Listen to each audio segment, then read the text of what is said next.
everyone, welcome back to our channel. Let's take a look to see what we have today. Analysis: Russia missile C-mix result in Ukraine worse as the world watches. Russia has employed hundreds of powerful and precise ballistic missiles in the first day of its Ukrainian attack. But analysts and US officials say many Ukrainian defenses remain intact. In fact, that countries around the world are watching closely.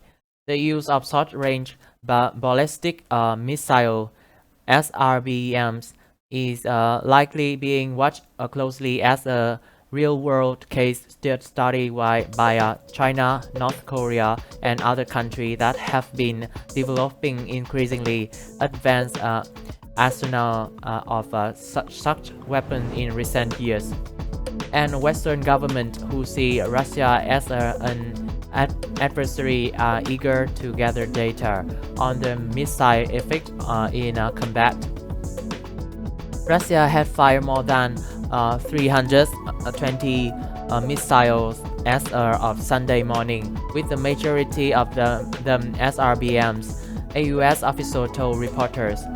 According to US estimate, the initial hours of the Russian onslaught last week include more than 100 missiles launched from land and the sea, mostly SRBM, but also cruise missile and surface-to-air missile. That would make it the most intense SRBM bombardment between two territorial contiguous states in a conflict, said Ankit Panda, a senior fellow at the US-based Carnegie Endowment for International Peace. What we've seen in Ukrainian corresponds to how many military establishments in many countries, including China and North Korea, may think of using precision ballistic missile in a future conflict, he said. Russia most likely used it on only SRBM in active service. The Iskander M, said Timothy Wright, a research analyst with the International Institute for Strategic Studies (IISS). First used in combat in 2008 in Georgia. The Iskander is designed to confound missile defense by flying on a low trajectory and maneuvering in flight to strike targets as far out as 500 kilometers with an accuracy of 2 to 5 meters.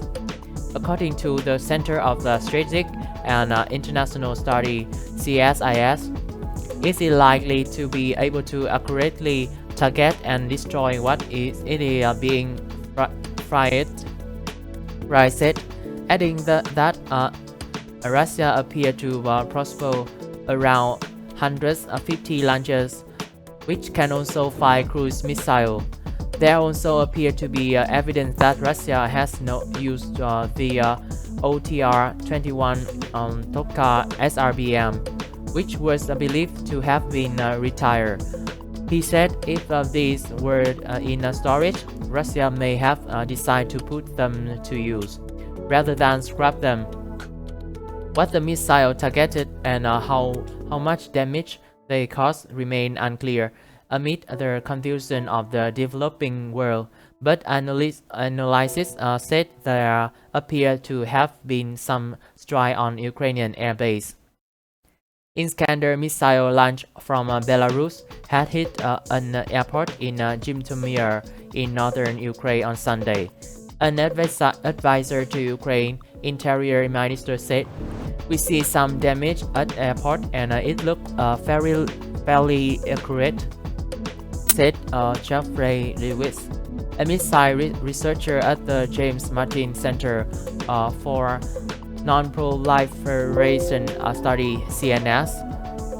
Some strikes by unknown weapons at airbase appear relatively limited in scope, however, and in some instances potentially misplaced, such as hitting store rather than operational aircraft, said Joseph Dempsey, a defense researcher at IIS. Ukraine has the Cold War era Russian-made S-300V anti-aircraft missile system, which also has anti-ballistic missile capabilities. Rice said, it is unclear whether any engaged the Russian missiles and some S-300V vehicles appear to have been destroyed by strikes, he added. The U.S. official said on Sunday that there were indications that some Russian missiles experienced launch failures. It's not the majority, the official said, but we do believe that some number of their launch have not been successful. Russia has not demonstrated its full air and missile capability and will most likely increase its wave of strike in the coming days to degrade Ukraine's surviving defense, including anti-aircraft units that have shot down several Russian aircraft. The US-based Institute for the Study of War said in a report. The Russian failure to comprehensively strike a key Ukrainian asset is surprising break from expected Russian operation and has likely enabled tougher Ukrainian defense, the report said. Some of Russia's hesitancy could be due to a lack of real-time reconnaissance and targeting data. But given the number of static targets, a more likely explanation is a desire to minimize casualty among Ukrainians, said Dmitry Stefanovic, a weapon researcher at the Moscow Institute of World Economy and International Relations. While its Iskander-M is a very capable and precise system, the probability of collateral damage obviously increase with the number and intensity of weapons used, he said. If any takeaway is relevant for other SRBM owning states, it is that those can be employed in a limited manner and concertedly. An own-in salvo is not the only option. This is the end of our news today. If you see this news is useful, please like and subscribe for our channel. Thanks for watching and see you next time.